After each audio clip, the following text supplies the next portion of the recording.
누가복음 15장 1절부터 7절 말씀입니다. 모든 세리와 죄인들이 말씀을 들으러 가까이 나아오니 바리새인과 서기관들이 수군거려 이르되 이 사람이 죄인을 영접하고 음식을 같이 먹는다 하더라. 예수께서 그들에게 이 비유로 이르시되 너희 중에 어떤 사람이 양 100마리가 있는데 그 중에 하나를 잃으면 99마리를 들에 두고 그 잃은 것을 찾아내기까지 찾아다니지 아니하겠느냐. 또 찾아낸즉 즐거워 어깨에 메고 집에 와서 그 벗과 이웃을 불러 모으고 말하되 나와 함께 즐기자. 나의 잃은 양을 찾아내었노라 하리라. 내가 너희에게 이르노니 이와 같이 죄인 한 사람이 회개하면 하늘에서는 회개할 것 없는 의인 99으로 말미암아 기뻐하는 것보다 더하리라. 아멘. 누가복음 15장은 예수님께서 말씀하신 세 개의 비유가 묶여 있는 본문입니다. 잃은 양을 찾은 목자의 비유, 잃은 드라크마를 찾은 여인의 비유, 그리고 잃은 아들을 찾은 아버지의 비유. 이 제목만 봐도 알 수 있겠지만 일관된 주제와 방향성을 갖고 있는 세 개의 비유들이 묶여 있다는 거예요. 양 100마리 중 하나를 잃으면 그 한 마리를 찾기 위해 애쓰는 것이 당연한 것이다. 그리고 그 한 마리를 찾았을 때 함께 기뻐하는 것이 또한 당연한 것이다. 이처럼 죄인 한 사람이 회개하면 천국의 의인 99명은 더 기뻐하게 된다. 마찬가지로 어떤 여자가 한 드라크마를 잃게 되면 열심히 찾는 게 당연한 거 아니냐. 그걸 다시 찾을 때 함께 기뻐하는 것도 당연한 게 아니냐. 이처럼 죄인 한 사람이 회개하면 하나님의 사자들 앞에서도 기쁨이 되는 거다. 비유의 클라이막스는 세 번째 비유죠. 잃은 아들을 되찾은 아버지의 비유. 흔히 이제 탕자의 비유라고 우리가 얘기하는 것인데, 아버지 죽은 걸로 치고 자기가 받을 유산 미리 땡겨받아서 증당한 페류나 얘기입니다. 결국 다 탕진하고 거짓거를 하고 눈물로 집에 돌아왔을 때 먼저 뛰어나와서 안아주고 잔치를 벌여준 아버지의 이야기. 이 이야기는 사실 감동받지 않고 은혜받지 않고 듣기는 참 힘든 얘기입니다. 이야기 자체도 길지만 담겨있는 메시지들이 너무 많아요. 그래서 요즘 유명한 팀 켈러 목사님 같은 경우는 이 이야기로 책을 한 권 썼을 정도로 많은 의미와 메시지를 담고 있는 비유가 바로 이 탕자의 비유입니다. 그러다 보니까 많은 경우 우리는 이 마지막 비유에서 각자 받은 감동으로 누가복음 15장의 결론을 내리는 경우가 많은 것 같아요. 눈물의 회개에서 결론을 찾기도 하고 아버지의 사랑에서 결론을 내기도 하는 것 같습니다. 물론 그 모든 것들이 다 이 탕자의 비유가 갖고 있는 중요한 메시지들이에요. 하지만 이 탕자의 비유로만 결론을 내다 보니까 정작 이 누가복음 15장에 등장하고 있는 세 개의 비유 전체를 통해서 예수님께서 하고 싶으신 중요한 메시지 하나를 놓치게 됩니다. 예수님은 도대체 이 비유들을 왜 말씀하게 되신 것일까? 그것도 세 개씩이나. 이 질문에 대한 답을 찾기 위해서는 15장의 처음으로 돌아가야 됩니다. 예수님께서 이 비유들을 말씀하시게 된 배경을 이렇게 설명하거든요. 모든 세리와 죄인들이 말씀을 들으러 가까이 나아오니 바리새인과 서기관들이 수군거려 이르되 이 사람이 죄인을 영접하고 음식을 같이 먹는다 하더라. 예수님께서 가르치실 때는 물론이고 식사하실 때도 세리, 죄인, 그 당시에는 무시당하고 외면당하던 사람들이 주변에 가득했던 거예요. 그걸 보고 바리새인과 서기관들이 수군거린 겁니다. 이 사람이 죄인들과 어울린다. 세리들과 창기들과 함께 식사한다. 이 말도 안 되는 상황이다.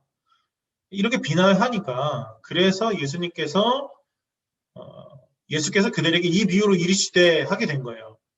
그러니까 이 비유들은 사실 세리 죄인들과 함께하는 예수님을 비난했던 바리새인들과 서기관들을 위한 가르침이었던 거예요. 이게 분명해지면 세 비유의 핵심들이 약간 다르게 보이기 시작합니다. 그리고 이 세 비유의 일관된 구조도 눈에 들어오기 시작해요. 하나님은 잃은 양을 찾으시는 목자이시죠. 하나님은 한 드라크마를 찾는 여인이시고요. 하나님은 돌아온 탕자를 기꺼이 맞이하는 아버지세요. 그 잃은 양을 찾았을 때, 잃은 드라크마를 찾았을 때, 잃은 아들을 찾았을 때의 반응은 무엇이어야 하는가? 잔치다, 기쁨이다. 그래서 이 세 비유 모두 잔치와 기쁨으로 결론이 나는 것을 볼 수 있습니다. 하지만 이 탕제의 비유가 갖고 있는 특별한 결론이 하나 더 있죠. 이 바로 맏아들에 대한 것인데 그는 기뻐할 수가 없었어요. 오히려 화를 내면서 그 잔치에 참여하지도 않았죠. 이게 지금 결국 누구를 말하는 걸까요? 처음부터 이 가르침의 대상이었던 바리새인과 서기관들을 의미하는 거예요.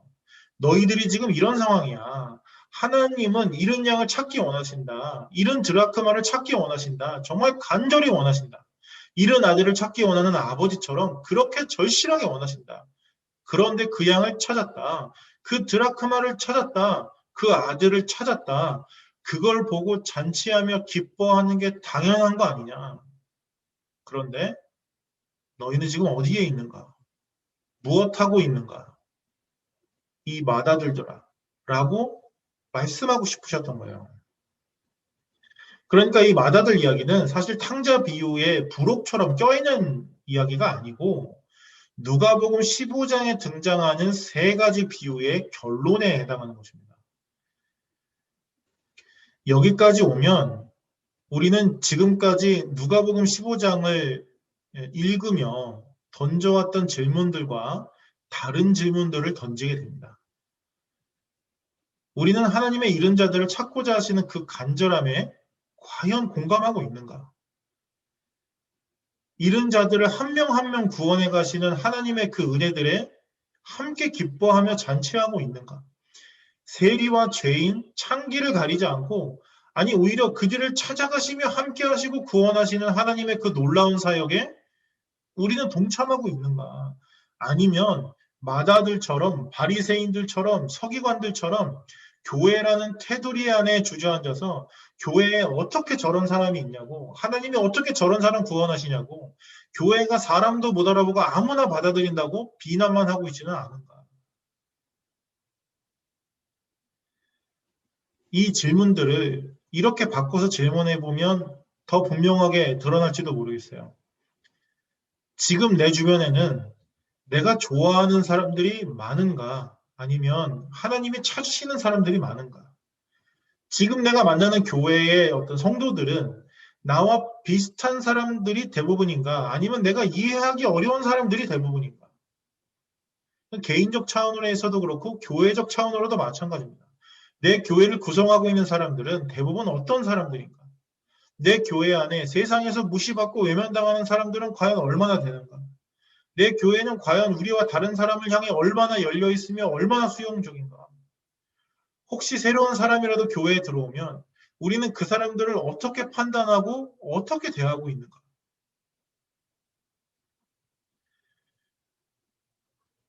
우리는 이른 양 같은 하찮은 존재였습니다. 우리는 이른 드라크마 같은 소망 없는 존재였고요. 우리는 이른 아들처럼 페류나들이었습니다. 하지만 하나님은 그런 우리를 찾으셨고요. 다가오셨고 안아주셨어요. 그리고 지금까지도 어떻게 보면 터무니없이 살아가고 있는 우리를 포기하지 않으시고 함께 하시고 계십니다. 이게 우리가 이미 누리고 있는 엄청난 은혜예요. 하지만 그 하나님이 나에게도 그리하셨듯 그들에게도 그리하기를 원하신다는 것.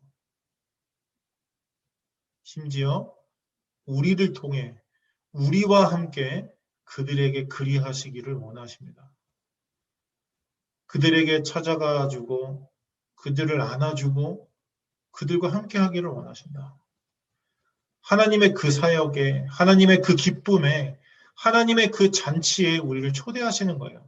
한 명 한 명 하나님께 돌아올 때마다 천국에서 벌어지는 그 잔치를 이미 이 땅에서 우리와 함께 벌이고 싶으신 것입니다. 그래서 이제 선택하는 거예요. 기꺼이 그 기쁨과 잔치, 하나님의 그 사역에 참여할 것인지 아니면 계속 맏아들의 역할과 위치를 고수할 것인지. 부디 오늘 하루 이 기쁨과 잔치의 현장에 우리 모두 설 수 있기를 소망합니다. 그리고 그 잔치가 결국 완성될 하나님의 그 나라에서 우리 모두 함께 만날 수 있는 그날이 오기를 진심으로 소망합니다.